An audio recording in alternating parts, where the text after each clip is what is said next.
আসসালামু আলাইকুম ভাই, আপনাকে শুধুমাত্র একটা সাদাকম চালাই। আমার এখানে গাই করি বলে একটি মসজিদ আছে, মসজিদে এখন মসজিদ পুরাতন মায়ে এটা মেলা দিন ধরে ওর মসজিদটা কাজ হচ্ছে না, এটা পুরাতন রয়েছে। এই ভিতরে রাখেন, আসেন, অন্য ভিতরে ব্লড হয়েছে না, ব্লড হইলে আমরা সবাই নামাজ করতে পারবো। শুক্রবারে কালকে এসে শুক্রবারের দিন নেবো, আমরা নামাজ করতে পারবো না। আমার নাম হলো আসিফ। এমন যারা যারা কোনো মসজিদে নামাজ পড়েন তারা তারা আলহামদুলিল্লাহ আমরা রেখে দোয়া করবেন মসজিদ তাড়াতাড়ি হইতে পারে। আমাদের এখানে টাকার অভাব, যে পারেন ওটা সাহায্য করতে পারবেন। আমাদের এখানে বিরাট কষ্টের মানুষ, গরিব দুঃখী মানুষ, যারা যারা এখনো ধনী আছেন তারা একটু সাহায্য করে দেবেন টাকার জন্য। আপনারা টাকা দিলে আমাদের মসজিদটা করতে পারবো। ওখানে মেলা জিনিসপত্র লাগছে, মসজিদটা এখনো আমরা সাহায্য করতে পারলাম না। এটা যদি নতুন বানাতে পারি আমরা বড় লোক হবো।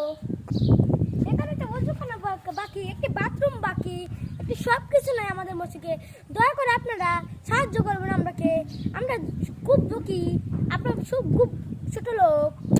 আপনারা দূর তো আমাদের সেই মসজিদে সাহায্য করেন, সাহায্য করলে আমরা দূর থেকে আমাদের কাজ চলতে পারবো।